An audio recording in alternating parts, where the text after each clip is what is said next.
Hi guys, welcome back to my channel, Head Chef Mom, and I'm Kendall Lawrence. Thanks for being here with me today. And I'm going to do a classic meal. I'm going to do a beef stew for you today.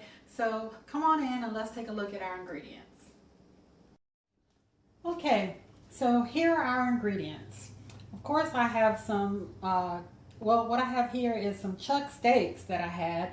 You can buy stew beef. I don't like stew beef because it doesn't have any fat on it, and I like the way that fat adds flavor.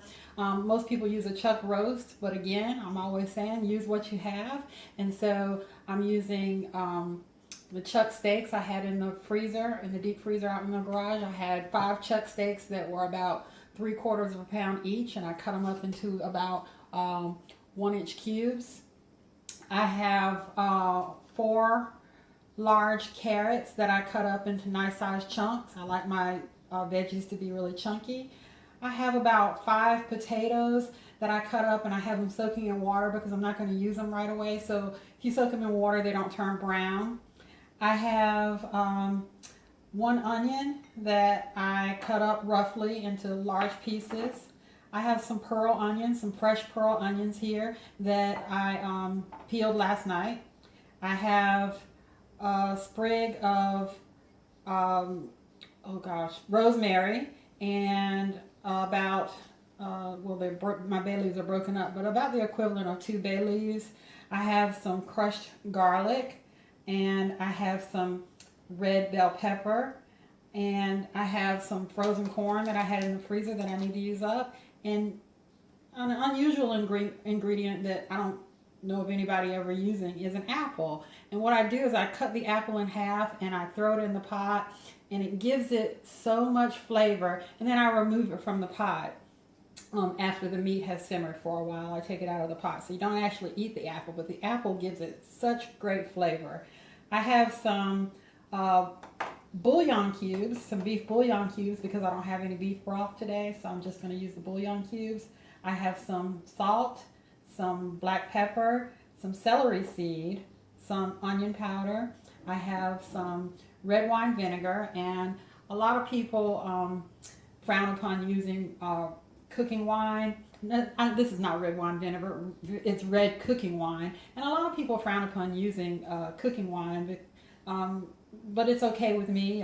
It's really, they say it has a whole lot of salt in it, and just, if you're going to use cooking wine, be aware that it has a lot of salt in it, and just don't use as much salt in your recipe. But it flavors up my food just nicely. You can use regular wine, or you can use stock if you want to, if you don't want to use any cooking wine or regular wine. So, it's your stew, and you do it the way you want to do it. And I have a can of, it's a 6-ounce can of tomato paste. And so we're going to go ahead and start getting this cooked up. Okay, so I have my meat here, my chuck steak that I've cut up, and I've got some flour, and I already have some of the chuck steak in the flour. And what I'm going to do now is I'm going to brown off all of my meat. So I'm going to put it in the pot, and I'm going to make sure that the pan is not overcrowded, because you don't want it to steam, you want it to brown. And the flour will make my make it have like a nice gravy. And so you want to make sure that none of the pieces are touching, and that you can see the bottom of the pot. You don't want the pot to be too crowded. And I'm going to let this brown on each side on medium-high heat, and I'm going to get this all browned up, and we'll come back and take a look at the next phase. Okay, so I've gotten my meat browned up. I'm going to take the last of it out of the pan here, and it browned up nicely on all sides. I let it cook so that it forms a little light crust on the outside. It gives those stews so much flavor. So I've got this fond here in the pan, and I'm going to deglaze the pan, and I'm going to put in some aromatics. And so I'm going to deglaze with a little bit of my red cooking wine.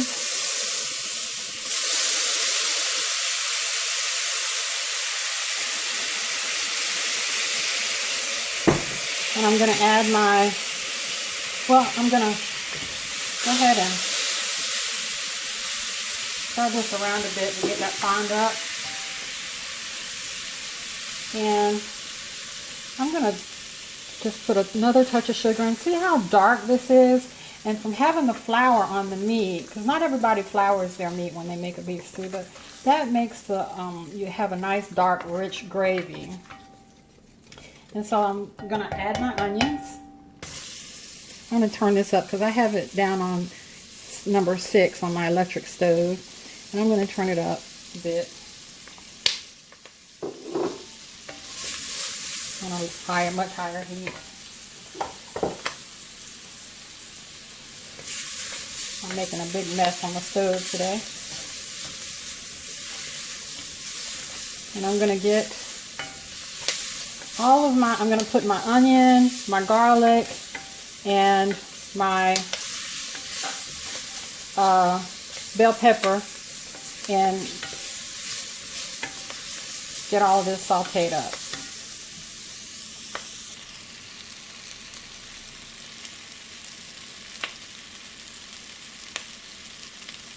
So my onion, my garlic, and my bell pepper are sauteing up. I'm going to throw in some rosemary and some bay leaf.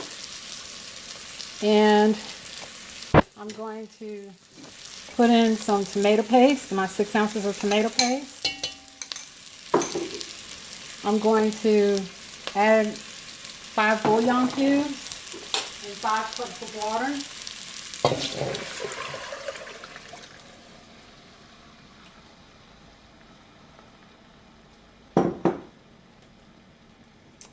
And I'm going to get that. I'm going to let this come up to a boil. I'm going to throw my apple in and let this all come up to a boil. Then I'm going to turn it down to simmer.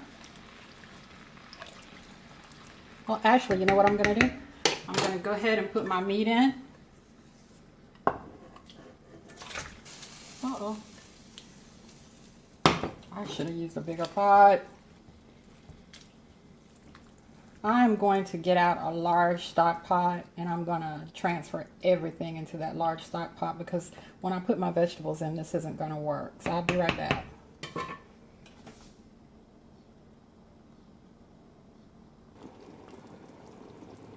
Okay, so everything has come to a boil and I'm going to turn the eye down to low and I'm going to put a lid on it and I'm going to let it simmer for about an hour, and then we're going to come back and we're going to check on it and add some other vegetables. Okay, so it's been about an hour and I've gone ahead and I've taken the bay leaf out and I've taken out the apple skin. Now the apple portion, the inside of the apple disintegrates into the stew. Imparting that flavor into the stew. So I took the bay leaf and the apple out and I've left the rosemary in still for right now. And at this point is when I like to season because I told you you need to be careful when you're using the cooking wine. So I'm going to go ahead and season this up. I'm adding some salt. And I taste this, so I'm going to add salt. To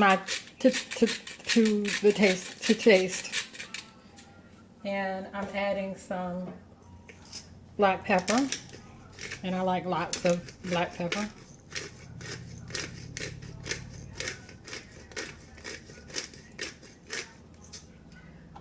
I'm going to add some celery salt. Oh, uh-oh. I didn't realize that this was a flip-up lid, so I might have made a mistake there. We'll see. We'll see. I'm adding a touch of sugar.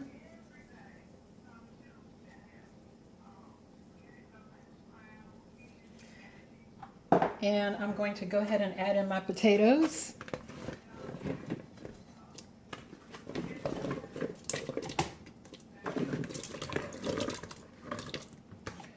And my carrots. And I'm going to give this a stir. And this is going to cook for about another hour. And this is the first time I'm going to add some pearl onions in here. And this is the first time I've ever made the beef stew with pearl onions in it. And I talked to my good friend Chef John Polite at It's Only Food yesterday and asked him when was the right time to add the pearl onions in, and he said if they're fresh, about an hour before serving. So it looks like I'm going to have my pearl onions in here now. And my gravy looks magnificent. I'll get this all stirred in. It's looking good already. And I'm going to put a lid on it and let it simmer for about another hour. And we'll be back and to look at the final result. Okay, so my beef stew is finished, finito. And while it was simmering for about another hour and a half, or hour and 45 minutes actually. So the whole process took me 2 hours and 45 minutes. While it was simmering, I tasted my seasonings and did some adjusting. I did add some garlic powder. I added a lot more black pepper. And the last 10 minutes of cooking, I added in my frozen corn. So I'm going to ladle some of this up and we're going to give it a taste. Okay, so here is my beef stew all plated up. It looks delicious and hearty, and I'm going to take a taste. It's hot still, but I'm going to dig in.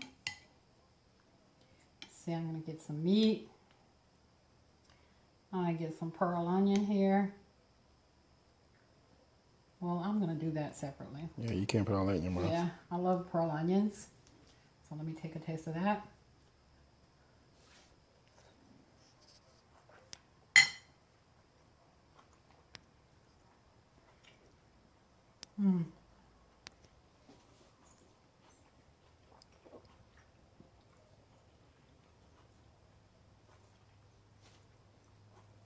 Pearl onion is delicious.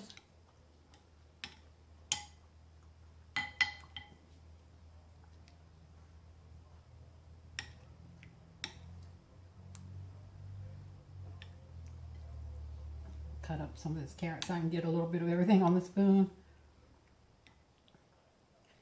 And some meat.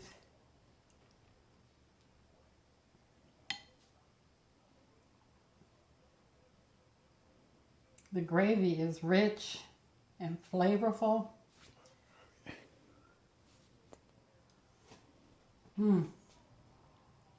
Wow, that's delicious. Perfectly seasoned. The pearl onions make it really nice. The carrots are sweet. You can taste the hint of apple that I put in it. It's wonderful. Great.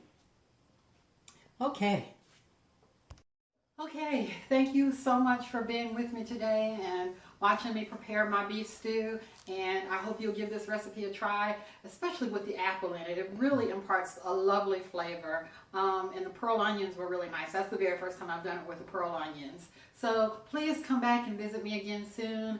And I want you to click like, comment, subscribe, share, and request a recipe that you might like me to make. I love that. And go feed your family. Bye-bye.